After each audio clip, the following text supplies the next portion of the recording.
ರಾಜ್ಯ ಸರ್ಕಾರದ ಕ್ಯಾಬಿನೆಟ್ ವಿಸ್ತರಣೆಯ ಸರ್ಕಸ್ ಸದ್ಯ ದೆಹಲಿಗೆ ಶಿಫ್ಟ್ ಆಗಿದೆ. ಸುರ್ಜೇವಾಲಾ ಜೊತೆ ಸಿಎಂ ಡಿಕೆ ಶಿವಕುಮಾರ್ ಸತತ 1 ಗಂಟೆಗೂ ಹೆಚ್ಚು ಕಾಲ 1-to-1 ಸಭೆಯನ್ನ ಮಾಡಿ ಚರ್ಚೆಯನ್ನ ಮಾಡಿದ್ದಾರೆ.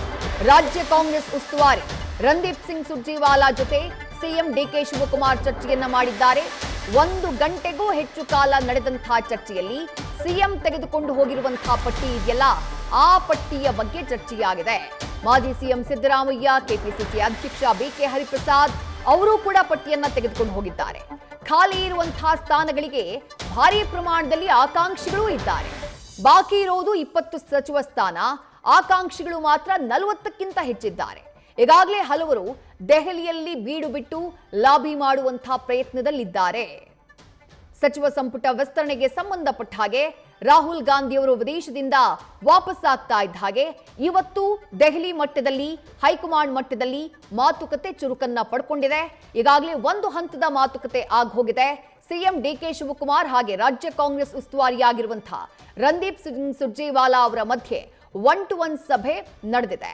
ಆ 1-to-1 ಸಭೆಯ ಬಳಿಕ ಇನ್ನೂ ಸಿದ್ದರಾಮಯ್ಯ ಅವರ ಜೊತೆ ಚರ್ಚೆ ಮಾಡಬೇಕು, ಬಿಕೆ ಹರಿಪ್ರಸಾದ್ ಅವರ ಜೊತೆ ಚರ್ಚೆ ಮಾಡಬೇಕು, ಅವರು ತೆಗೆದುಕೊಂಡಿರುವಂತಹ ಪಟ್ಟಿಯನ್ನ ಪರಿಶೀಲನೆ ಮಾಡಬೇಕು.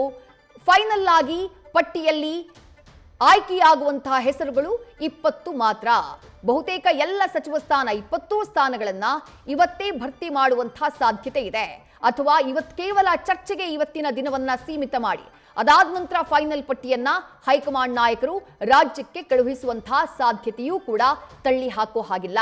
ಇರೋದು 20 ಸ್ಥಾನ, ಆಕಾಂಕ್ಷಿಗಳ ಸಂಖ್ಯೆ 40ಕ್ಕೂ ಹೆಚ್ಚು.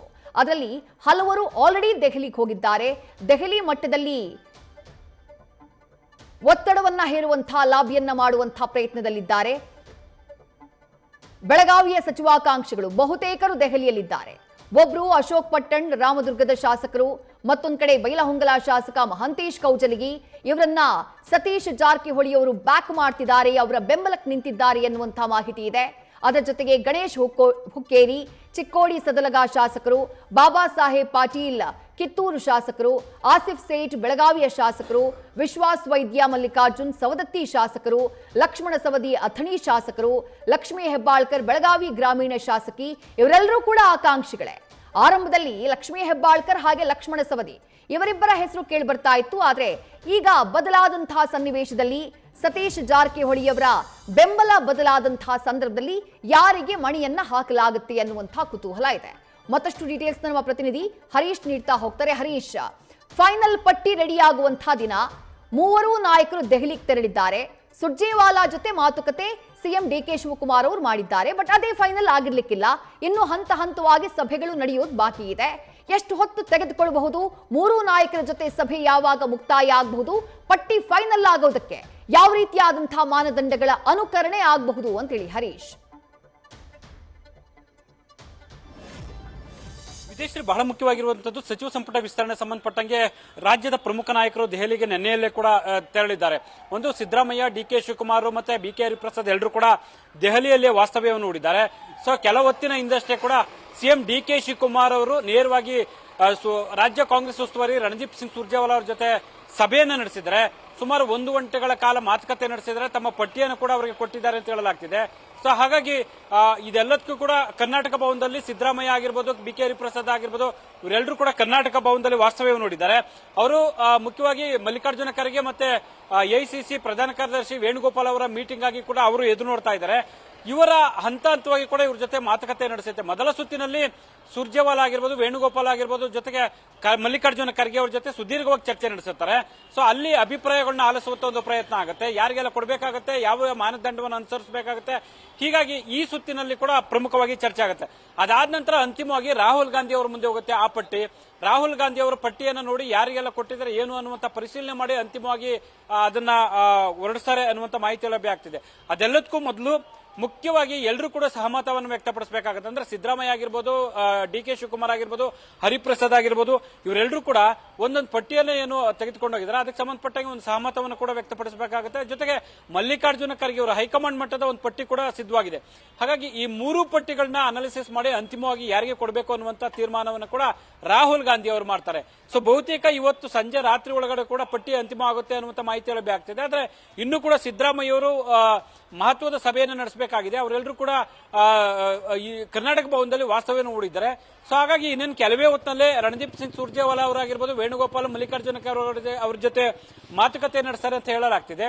ಹಾಗಾಗಿ ಆ ಮಾತುಕತೆ ನಂತರ ಮುಂದಿನ ಹಂತದಲ್ಲಿ ರಾಹುಲ್ ಗಾಂಧಿ ಅವರ ಜೊತೆ ಚರ್ಚೆ ನಡೆಸ್ತಾರೆ.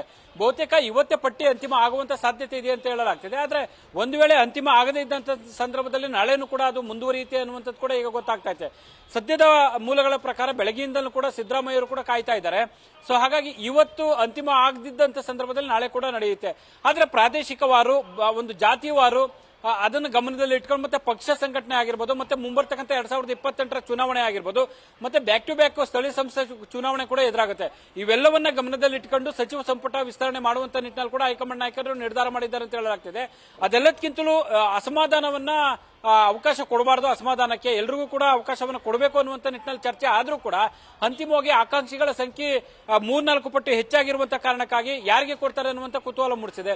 ಯಾವ್ಯಾವ ಜಿಲ್ಲೆಯಲ್ಲಿ ಯಾವ್ಯಾವ ಜಾತಿಗೆ ಯಾವ್ಯಾವ ಪ್ರಾದೇಶಿಕಕ್ಕೆ ಸಂಬಂಧಪಟ್ಟಂಗೆ ಹಂಚಿಕೆ ಮಾಡ್ತಾರೆ ಅನ್ನುವಂಥದ್ದು ಕುತೂಹಲ ಮೂಡಿಸಿದೆ.